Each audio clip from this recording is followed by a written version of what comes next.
সাধারণ মানুষের চিকিৎসা এবং পড়াশোনার সুবিধার্থে দীর্ঘদিন ধরে রায়গঞ্জ থেকে বেঙ্গালুরু পর্যন্ত একটি ট্রেন চালু করার দাবি করে আসছিলেন রায়গঞ্জের বিধায়ক কৃষ্ণ কল্যাণী। এই দাবিকে বাস্তবায়িত করতে তিনি একাধিকবার বিভিন্ন প্রশাসনিক দপ্তর এবং রেলওয়ের ডিআরএম এর সঙ্গে চিঠি দিয়েছেন। তিনি অবশেষে সেই দাবি বাস্তবায়নের পথে।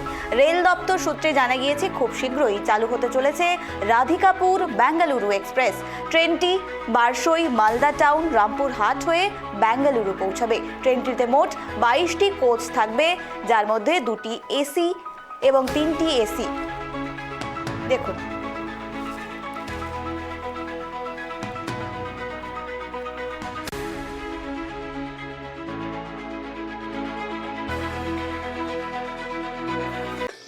দেখুন, আমার দাবি ছিল 3টে ট্রেনের, যেটা ব্যাঙ্গালোর, হায়দ্রাবাদ আর চেন্নাই।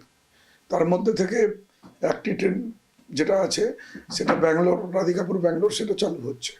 আর তার 17 তারিখে ইনোগ্রেশন আছে, তার জন্য আমাকে চিঠি পাঠিয়েছেন। কিন্তু আমার করোনেশন স্কুলের প্রতিষ্ঠাতা দিবস রয়েছে, তো ওখানে অ্যালুমিনির আমি প্রেসিডেন্ট, আর ওখানে অ্যানুয়াল ফাংশন যেটা হবে তারও আমি চিফ গেস্ট। তো সেই জন্য আমি হয়তো অ্যাটেন্ড করতে পারবো না। তবে ডিআরএম সাহেবকে আমি ধন্যবাদ জানাচ্ছি, কৃতজ্ঞতা জানাচ্ছি যে আমার চিঠির উনি রেসপন্ড করেছেন আর উনি আমাকে নিমন্ত্রণ করেছেন ইনোগ্রেশনের জন্য।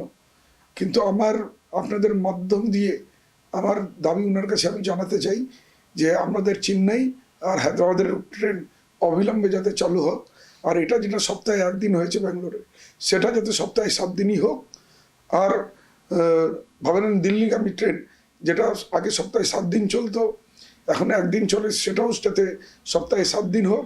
আর যে রুটে আগে যেত 22 ঘন্টা লাগতো, এখন 34 ঘন্টার উপর লাগে, সেই পুনরায় সেই রুটেই যাতে ফিরায় নেওয়া আসা হোক। আর রায়গঞ্জের জন্য একটা র্যাক পয়েন্টের দাবি আরও আমি রেখেছি, ওটার চিঠিও দিয়েছি। আগামী দিনে আশাবাদী আছি যে এই সব ট্রেনগুলোও চালু হবে আর রায়গঞ্জের র্যাক পয়েন্টও খুব শীঘ্রই চালু হবে।